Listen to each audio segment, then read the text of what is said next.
The world of football with a soccer perspective. This is Soccer Today with Duane, Rollins and Kevin Laramee. Live on the Sports Podcasting Network. Good day, good night, and welcome to Soccer Today for Monday, December 16th, 2019. 9 days till Christmas. Yeah, exactly. I'm Kevin Laramee. I hope you're having a nice Monday. Joining me, as always, Duane Rollins. Duane, how was your soccer weekend? It was pretty good. I had some family stuff on Sunday, so I wasn't able to watch as much as I usually do. But I did enjoy watching, even though Sebastian Giovinco ended up not playing, I did enjoy watching the Club World Cup on Saturday, and I saw Liverpool struggle to get past Watford, but ultimately do so. So yeah, it was another day. Lots coming up in the next couple weeks. So it's that Boxing Day, New Year's Day kind of grind as everyone looks forward to that, and I am everyone. So there you go. Yeah, no, exactly. And this Monday, when the group stage of the Champions League just finished, the following Monday, it's a big day, right? You have the draw of the Europa League, draw of the Champions League. We'll talk about both draws in a few minutes. It was a College Cup final yesterday. Friday, the semifinals, and yesterday, Sunday, the finals. We talked about it on Friday. So let's start there. Just a little recap. Virginia beat Wake Forest, Duane, in the semifinals, and it was 2-1 for Virginia versus Wake Forest. In the other semifinal, Georgetown over Stanford 2-0 with a final of Virginia versus Georgetown. Georgetown, winners of this year's national championship in the NCAA, beating Virginia on penalties, Duane, 7-6 over Virginia. Yes, Georgetown, their first NCAA soccer title and their third overall NCAA national championship title in their history, for the highest. It is a famous university, right? I remember in the 90s, a bunch of my friends used to have Georgetown jerseys, sweaters, right? The 90s was a big time for Georgetown. And this is only the third national championship as a university, their first in soccer in the men's division. Georgetown's a very small school. I mean, yeah, you're right. They are famous, bigger than their size. Just this tiny little school in the Washington, D.C. area. But it's very exclusive. But yeah, you're right. Known for their basketball teams back in the day. This is not known as a soccer school, but as we're seeing, and I talked about this with with Travis. Get my American sources mixed up here, Kevin. When I talked about this with Travis, I asked about how soccer is viewed as this elitist sport in the United States, with the NCAA being a pathway, and then when you have schools like Stanford and Georgetown and schools like that dominating at it, it's hard to get past that. And I mean, this is a bigger conversation than soccer that I'm having, but certainly I think the sport in the United States would be healthier if you had more public schools winning national championships, is what I'm saying, because that would indicate that you had a greater depth of people coming into it. But with the club system and the pay-to-play system out there, I think this is a reflection of it. But congratulations, obviously, to the athletes who did win it. You know, you're not taking anything away from them when you say there's systemic stuff out there that creates the environment. But yeah, something to think about if you're inclined to think about such things. Otherwise, we congratulate Georgetown and we move on to talk about college soccer again in August. Pretty much. Another big news this morning outside of Montreal Impact's re-signing Rod Fanny, which he will start the season this year, one of the key center back and defenders for the Montreal Impact. They only have 5 under contract if you include Gary Fayao. I'm going to get it right the third time. But this morning, it was announced, something we've been talking about for about 2-3 weeks now on this show. El Tanque, Le Tank, the Tank himself, Lucas Cavallini, signing transfer with the Vancouver Whitecaps. It's a done deal until 2022 and an option for 2023, a deal reportedly between $5 and $6 million. A big signing for the Vancouver Whitecaps, showing a lot of intentions for the 2020 season in the Western Conference of Major League Soccer. Obviously, from a national team perspective, Canadian fans will hope that this works out for Cavallini in the Whitecaps. But I think what's more important from a global audience perspective is to talk about the fact that the Whitecaps have finally spent a significant amount of money, and a significant amount of money has been spent for really just the second time only to bring a Canadian player into Major League Soccer.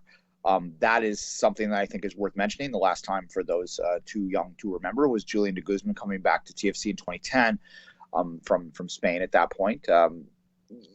That one was a complicated transfer that was meant, I think, as much to distract as it was to actually address a need of the team. Julian de Guzman never truly fit in with TFC or what they needed. They weren't struggling really where he was, and he was expected to come in and score lots of goals, and he didn't. Now, because why would he? He didn't play a position to do so. Exactly. And he didn't have players around him that were going to allow him to excel in the role that he would be good at. However, and he did okay at Dallas when he went to Dallas. Now, enough of Julian. He's retired now. But when you're talking about Cavallini, he will be expected to score lots of goals. So in many ways, this is the first real big DP, Canadian DP, to come into this league and have the expectation to carry a club that is somewhat realistic. The Whitecaps needed a goal scorer last year. He is a goal scorer. He is a goal scorer that has excelled in Mexico. There is no reason to think that he will not excel here as well. This is a good move for the Whitecaps and a good move for Canadian soccer, I think, to have this guy regularly playing consistently. Although we would have liked him staying in Mexico. I think maybe with changes there upcoming that this was the right time to make the move back. And, he's cashing a paycheck too. So Merry Christmas, Lucas. Hope you buy a few extra gifts for your friends and your family because you can afford them. So, congratulations there. And a DP contract, right? Designated player for Lucas Cavallini for the Vancouver Whitecaps. And it's a good signing and probably the worst kept secret. And they've used the angst of the last few years of the Vancouver Whitecaps not spending money on social media. The literally took tweets and screen captured tweets and made a nice little video montage saying this aired yesterday saying, oh look, we never spent, and then be like, okay, that was the response. And it didn't go over well. No, of course not. When you're trying so hard to be like edgy, cute, it never goes down well. I know, it's the story of my life. I'm a walking cliche. So spending $5 million today does not forgive them for not spending money for 5 or 6 years because those fans have already lived through that. Yeah, no, exactly. You'll never get the times back when you were watching the end of Carl Robinson's reign at the Whitecaps. But it is a statement of intention in my mind going into 2020. Hopefully all those pieces works out. There's still going to be more, I think, roster movement for the Vancouver Whitecaps. There still needs some needs that needs to be addressed with the roster when you look at the roster on paper, and it's the same for the Montreal Impact and same for other clubs. And it's that time of year where we'll start to hear more signings here and there, especially going into January and the transfer window officially being open internationally in 2020, January 1st, of course, it starts. Another news before we start going into Champions League and Europa League and we go back on the flight to Europe, Duane. Charlotte officially is going to be announced tomorrow. MLS Commissioner Don Gerber to be joined by David Tepper, owner of the Carolina Panthers in the NFL, and Mayor of Charlotte, Violin. So an announcement Tuesday. Of course, it is going to be announced that Charlotte will be the 30th team in Major League Soccer. Yeah, we talked about this before. There's a lot of people that have questions about Charlotte as a market, and I guess it would be fair to suggest that it would be better for us to wait and see with any market that comes in, because I do not think you can look at what happens at a lower level and necessarily think that's going to translate to the upper level. Now, one thing that's interesting over the past 10 years of expansion, Kevin, is I remember having conversations on my old show in the early days of this show talking about how it was such an advantage to come in as an established team. And then somewhere along the lines, because of the way they changed the TAM and the GAM rules, it became much less of an advantage. In fact, it became a disadvantage to come in as an established team. And that plays itself out in the ability for these new teams from scratch. And Nashville's kind of a tweener. They created a team, and after they got the MLS team announced, they sort of started pushing their USL level, but they're not really an established team. They're just they just started something. The ultimate soft launch is Nashville. It's like, okay, we're getting an MLS team. Let's start Division 2 first and dip our toe. But sorry, go ahead, continue. Yeah, I was just going to say that I think that matters too, and it's why they've changed these rules to allow these teams to come in guns a-blazing. It kind of irritates older fans. I'm sure that if you're a Chicago Fire fan or a NYRB fan or what have you, you might sometimes get a little bit uppity when you look at Atlanta and LAFC and what they've done early on with the advantages they've been given. But at the same time, if you're Major League Soccer and you're going into these markets that don't have any burdens of the past on them, they're like opportunities to be major players in those markets immediately, and that's why they want them to be successful. So this is a long-winded way of me saying that I don't think we can know what Charlotte's going to do until we see what kind of team they put together. What I would worry about with any of these markets that have no soccer history, and they have soccer history in the college side down there, but not really professionally, is I worry if they're bad, what's going to happen. Your Sacramento's, we don't worry if they're bad. They're still going to get their 15 to 20,000 people that come out every game. It just might not be as exciting as other launches. Cincinnati was terrible last year, but it was a continuation of what they had already built from a grassroots level, so it wasn't really worrisome, and it won't be unless they continue to lose for a few years. Minnesota the same way. They weren't selling the thing out, but at the same time, they had their core because they came from an established pathway, and that's why those teams felt they could launch softly or just poorly. I don't think Cincinnati thought, period. But it's they I don't think they were trying to be this bad, but nonetheless I don't think anyone would be. But at the same time, they were able to weather that storm, and we'll see what they do next year. Okay. Yeah, we will see. And we mentioned the trademarks application last week that were made by the company of Mr. Tepper, and apparently Charlottetown FC is the runner, like the leading candidates so far. We'll see. At least it's not the Carolina Gliders, which is a step in the right direction for the newly minted Carolina Charlotte team in Major League Soccer. Which begs the need for the CanPL to quickly get into Charlottetown, the actual Charlottetown, to create a derby potential. In Prince Edward Islands, yeah. For any of our American listeners, there's this city in Prince Edward Island called Charlottetown. Anyway, go ahead. It would be quite. You thought going to Halifax was difficult? Yeah, it would be another amazing travel away day in the CanPL.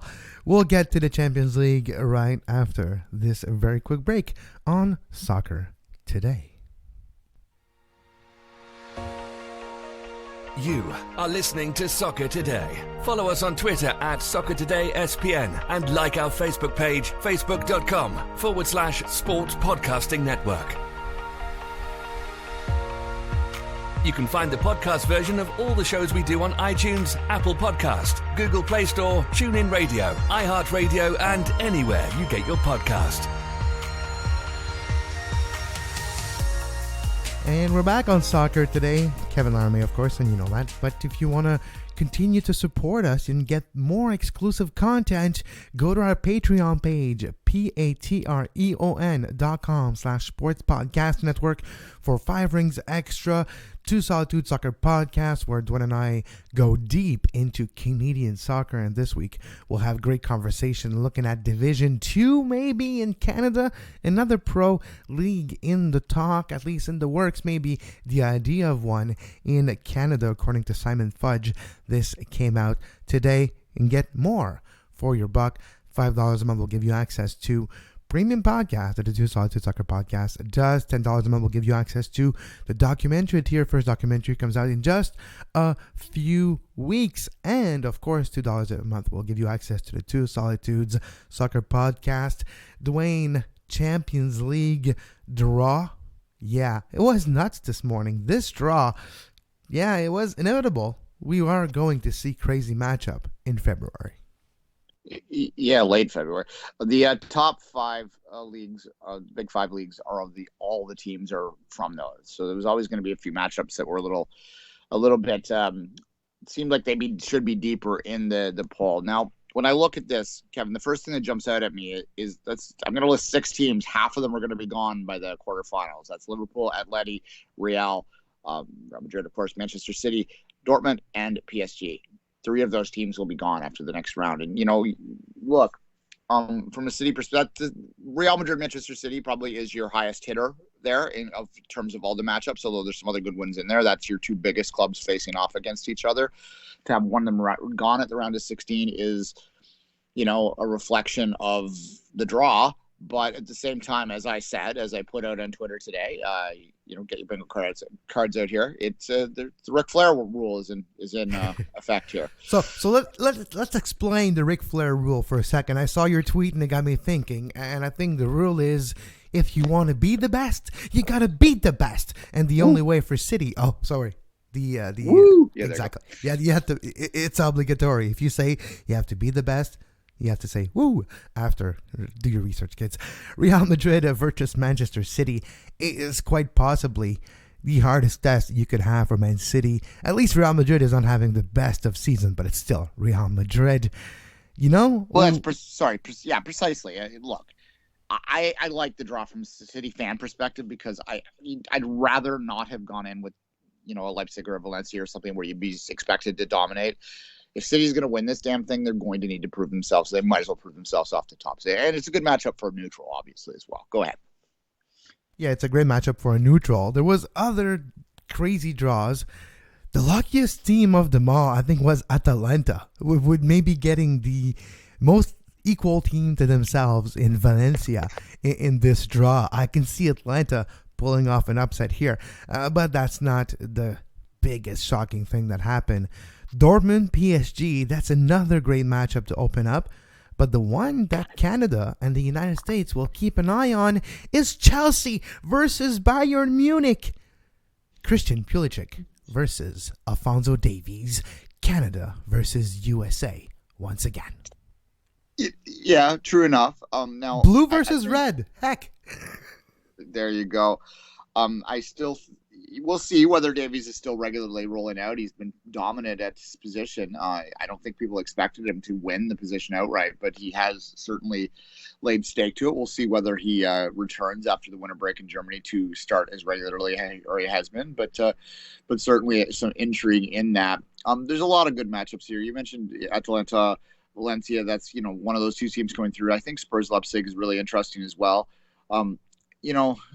Juve, Barcelona, maybe a lighter touch there for both of them, Napoli and Lyon. This is a tough one. The PSG Dortmund is another great matchup. Atleti Liverpool in its own way is fascinating too. No, it is. We mentioned the group stage of the Champions League is not what it used to be. But this year, the knockout stage starts off with a bang. We'll see how long this bang sustains. That's been the problem over the last few years. Is, of course, last year was Liverpool Tottenham, the storyline, and Ajax going to the final versus Liverpool. It was quite fascinating to the semifinals. So that was quite fascinating. But this year it will be as well. Like Borussia, PSG, it is quite cracker of a game. And it all starts on February 18th with Borussia, PSG, followed by Atleti and Liverpool. And the big loser of this, I'm sure, is the Madrid squares, because the city of both Madrid is going to be invaded over a couple weeks by a bunch of British people that want to drink beer. But we'll see. There you go. Yeah, and una cerveza, por favor, still works if you go to Madrid to get a beer. Now, Europa League also, a lot of teams in the Europa League makes for a big draw, but there's some interesting matchup here. Wolves versus Espanyol, Sporting Lisbon versus the Başakşehir, Istanbul. Yeah, the other team in Istanbul. Ajax Getafe is not a bad one. Arsenal has been drawn. Let me get it on the screen before I mention it. Olympiacos. Exactly. Olympiacos, Arsenal. You have Rangers, Braga, which is kind of interesting. But we're starting to pay attention to Europa League, of course, and our new segment that will appear once every couple of weeks. Duane's Europa vacation will continue. Yeah, I was just disappointed that Wolves and Wolfsburg didn't get drawn together. That's my dream matchup there. The Battle of the Wolves. Yeah, how would you call that? How is it called in nature when two wolves fight each other? Blood. Bloody. Trouble. Trouble, exactly. Quickly, just my lonely thoughts here. Club Brugge, Man United. So you got your Club Brugge was the weakest team in this thing because they only had 3 points in the group stage. But however, Roma Ghent will interest a lot of Canadians with Jonathan David at Ghent, assuming he's still there. He could be sold in January, of course, although we haven't heard any indications there. He is right now the second most valuable player in the Belgian league. That's how great of last few years he's had. Yeah, if I was going to pick one of all this to use Duane's Europa vacation here quickly, if one matchup, the best matchup to me on this entire list, if you're going to watch one tie, it would be Getafe Ajax, because I do think those are two teams that do have the potential to win this, that have been drawn together in the round of 32. So Ajax obviously dropping down from the Champions League. Getafe, they're Spanish, and the Spanish teams often win this competition. So that's one to take a closer look at there. Yep, and we'll keep a close look as well.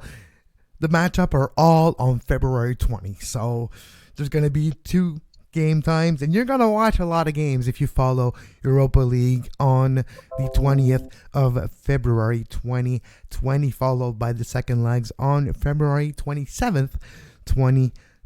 And next year, Duane, it is a what's it called? Bisextile year? Yeah. It's a leap year, is what you're trying to say. Well, in French, it's bisextile, okay? So I wasn't really that far off. A leap year next year. So yeah, if you're born in February. If you were born on February 29th, it's your birthday next year. You've been waiting for it for a long time. Before we wrap up and we say goodbye for today, Duane, Simon Fudge, will have him on the show later this week, and we'll talk more on the Two Solid Soccer podcast in the next couple of days of this news. But we were talking about this potential project on the Two Solitude a few months ago, maybe a potentially Division 2 league in Canada. The Division 1 in Canada right now is the Canadian Premier League. Division 3 is considered League 1 Ontario, PLSQ, and other semi-pro / type of development D3 leagues, U23 leagues even at some point, maybe in Canada, that's D3. But the potential of a D2 is being looked at because of the recent difficulties in getting sanctioning for teams in USL. Of course, famously, the Ottawa Fury of the USL Championship, defunct, the late Ottawa Fury. But when we look at USL League 1, USL League 2, this could affect in the future TFC 2, and it could affect potentially other teams. And there's teams in Canada like TSS Rovers and other in the pyramid of US soccer that are playing in Canada that are looking at the potential of having a Division 2 league here in Canada. Yeah, the Victoria Highlanders, let's try that for a third time. Terrible movie. There you go. They moved to the Pacific Coast League, which is an amateur league. It's an elite amateur league in BC that's been around for a long time, and a lot of people have hoped for a long time that it might take the step to join League 1 Ontario and the PLSQ at the D3 level. So, and it certainly has added a few teams this year to make it a very, very strong league worth paying attention to. I'm sure the Canadian Premier League team will be as well. Now, look, we'll talk about this in detail, but real quickly, Kevin, as you said, this isn't a surprise to me. I spoke to people that were sort of poking around the CanPL on the investor side in the summer, and a couple of them indicated to me that this was something they were thinking of. I think there's a couple key things to realize here, though. This would be very early days in a conversation like this. This is a proof of concept, exploratory kind of conversations that are happening right now. Whether this is realistically something that could occur, although there are some I'll call them challenging people involved in this. People that challenge the system is what I mean. So it's not exactly like it's smooth relations with the CSA. I know a lot of them are angry that they're being forced out of the American leagues. There is resentment in certain quarters for that, for sure. TSS Rovers is pretty open about it, that they don't like it. But nonetheless, this is not an attempt to create a rival league to the Canadian Premier League, is what I want to stress to people that are stressed about this right now when they're hearing this is more of a feeder league, you would say, because even like an organization like Foothills, according to Simon Fudge, is interested in having a U23 team in this potential Division 2 league national, but it would be regionally based, of course. But like if a team like Calgary with the Foothills, we know their ties with cavalry. So you would think that it is not a rival. It could actually be a development side of the Canadian Premier League to a point, and a feeder league to a point, kind of like a reserve type of league also, maybe, but not necessarily fully. Yeah, look, when I spoke to Saskatchewan, they're on record, so I can say this. I spoke to the Saskatchewan Investment Group that put the Saskatchewan Summer Soccer Series together in the summer. Is one of the people I spoke to, and they said at that time that they were negotiating with people like Rovers and with the Highlanders or Foothills to create not so much a league for 2020, but a controlled exhibition. It's a series of exhibitions. Yeah, like you could maybe create standings if you wanted to, right? Yeah, but there was some games in 2019 versus university teams and other teams in Saskatoon this year so far, with the Saskatchewan Summer Series hosted by Joe Bellon and his group. We have seen this appear last summer, and there were talks to have a bigger there was probably going to be a bigger summer soccer series next summer in 2020 in Saskatoon also. Yeah, he wanted to create. He's very open about that. He wanted to create a schedule that they played so that he could. It's proof of concept stuff, right? So that he could sell season tickets to this thing and really explore whether his market is big enough, is soccer strong enough that he can then take the next step. So this is what this is about for some of them. For about half of these investors are people poking their toe in to see whether they can then maybe go on. There's rumors of a Kelowna group in this. Kelowna is, for American listeners, a city in the interior of British Columbia. It's a beautiful place, one of the most beautiful places in the world. A lot of vacation time there, and there's a lot of money in there. So there's people wondering whether maybe they might want to create a professional team that plays out of there. But they want to sort of test it first, and this would be an opportunity to do that. The other half of these are people that are looking for places to develop their younger players for something else. Foothills, you mentioned. Rovers are kind of in between, although maybe they might be involved in the Lower Mainland kind of CanPL team. But I think the key again here is these are not people that are mostly trying to like challenge the Canadian Premier League. They want to create a level that would feed into it and perhaps even directly be affiliated with it eventually. So, and when I say that, we're going to put out that magic term that people really want to dream about. It might eventually lead to Pro Rel between the two levels, but that's before Pro Rel. Let's get it started first. Yeah, and before Pro Rel, what you have is a complete pyramid if that D2 exists. What I mean is, we already know that the Canadian Premier League is owner of League One Ontario with the Ontario Soccer Association, right? So the leap of seeing the Canadian Premier League being involved in a D2 when they're already involved in D3 and they have a stronger relationship with the Quebec D3, the PLSQ also. Over the last year, this relationship has really strengthened, and it is going to be a lot stronger with the possibility of a Quebec team, Quebec province team in the next 2 to 3 years. But what I'm saying is the leap is not that big to make the Canadian Premier League could and want to be involved in a D2 project if this thing comes to fruition in the next 2, 3, 4 years, whatever the timeline is. Yeah, as a final thought on it, when you're talking about the D3 levels, I know a lot of people ask me this all the time. The CanPL does not view academies in the traditional sense as necessarily their future.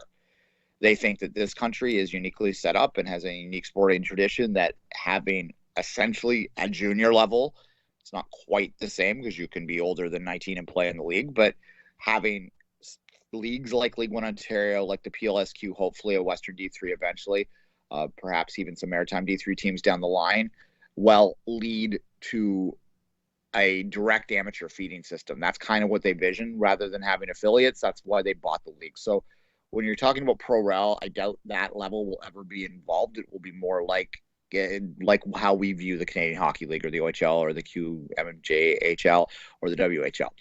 So that's what they look like there. But this D2 level would be what they would create a semi-open pyramid with Pro Rel down the line by 2026 with the goal. So, look, it's moving parts, and what I'll say, we said we'd get into it in detail, and Celtics as well, but exactly. What I'll say is this: look, there's no model they have to follow right? We'd like to get to pro rel with 2 levels. That's what I think we all dream of, but it doesn't have to be a straight line. It doesn't have to be like everywhere else in the world. Whatever works. And if they create this league, I hope people don't freak out too much when this news starts trickling out today, because it's not about trying to take down the KMPL. It's about trying to create a level that makes sense for the people that are involved. Yeah, it's not the beginning of the Canadian version of the soccer wars. Like, we're not going to see this happen, and it might be the beginning of the soccer friendship, actually, in Canada, where everyone might find a way to get along, and a D2, a D3, with a space for teams like the Canadian MLS club to have reserve league that makes sense. There's a growing talk in many spheres now that a reserve team is necessary to benefit your academy, to achieve a certain amount of turnover and results with your players, which can lead to having more money for your club, and also, but it is a long-term planning. And the discussion, of course, is in Montreal, but it's somewhere, a lot of other places too. And now that there's USL League 2, USL League 1, and USL Championship, you see more and more team embracing, right? The Philadelphia Union just rebranded Bethlehem Steel, which they had a nice branding, and it was a very individual identity with that branding. They scrapped that to call them the Union 2, because they're not hiding the fact that it's going to be a reserve team now. And that's going to be the case for multiple teams playing in USL League 2. And the Canadian equivalent might be needed down the road. And with the Canadian Premier League, with 3 Canadian MLS teams and a single entity academies and programs like TSS Rovers, Victoria Islanders, and university programs that want to have a professional outlet, or just grew out of private academies, you can have, if you put them all together, you already have 15 to 20 teams. You have a D2 league. It's not that complicated. Yeah, and it might make more sense than pure franchise expansion. And that should actually appeal to the purist out there a little bit more, because you're going to create these clubs that, if they evolve naturally into something that makes sense for them to get into the Canadian Premier League, they will. And eventually, if enough teams get up there and enough teams continue to operate at that level, then you can naturally and organically evolve into a pro rel situation, which is always what I've said when I talk about pro rel on the American side, is it has to be organic how it starts. Otherwise, you're setting yourself up to lawsuits and a whole bunch of chaos, which is And then imagine it goes to the CAS, and then the Court of Arbitration of Sport says no, promotion relegation is considered unlawful, and everywhere in the world it just stops. Yeah, they could, it could go far. You never know. yeah. I mean, sometimes I just like to watch the world burn, like many people. I think if there was an alternative, like let's get sci-fi here for a second to end the show. If there was an alternative line where I could sort of observe, look through and watch, I would make pro rel in the U.S. overnight, snap my fingers, and just watch all chaos happen, because I don't think it would go the way that the purists think it would. Here's how it would go down, and this is really topical right now. It would go down exactly like The Flash. You see a newspaper saying, The Flash, in this case, soccer vanishes in the North America landscape. Crisis. I'm just trying to remember who would have been the 3 teams going down last year. Cincinnati, obviously. Oh, the Whitecaps went down. So Cavallini's not getting signed. The Caps are down in D2 now. Yeah, exactly. So, that's a thing that happened. Crisis on... overall. So who's the 3rd team? Orlando? Orlando probably went down, yeah, right? I think it was Orlando. Yep, Orlando went down too. So SKC, it was tight on SKC. They survived by a point. They don't sign Pulido. So there's an alternate universe there that there's promotion relegation and soccer don't exist by 2025. Maybe. We'll see. That's the beauty of sci-fi. Crisis on Infinite Major League Soccers. That's a topic for a what if series on maybe Soccer Today. What if promotion relegation there you go. existed? Oh dear. Let's not ever do that show unless you go to our Patreon page and you go to the documentary tier and you pay us to do that show. We won't. But if you do, we will. Until tomorrow, of course, where Duane and I will continue to look at the world of football with a soccer perspective. You can follow us on social media at 24th Minute for Duane, at Kev Laramee for myself, and at Soccer Today SPN for this show, live Monday to Friday on our Twitter feed at Soccer Today SPN, sportspodcasteditor.com for every show we do, and some articles as well. Plus, you can find all the podcasts everywhere. You find your podcast YouTube page, Facebook page. You can find us everywhere you can find podcasts. And until tomorrow, as always, have a great soccer. You can find the podcast version of all the shows we do on iTunes, Apple Podcast, Google Play Store, TuneIn Radio, iHeartRadio, and anywhere you get your podcast.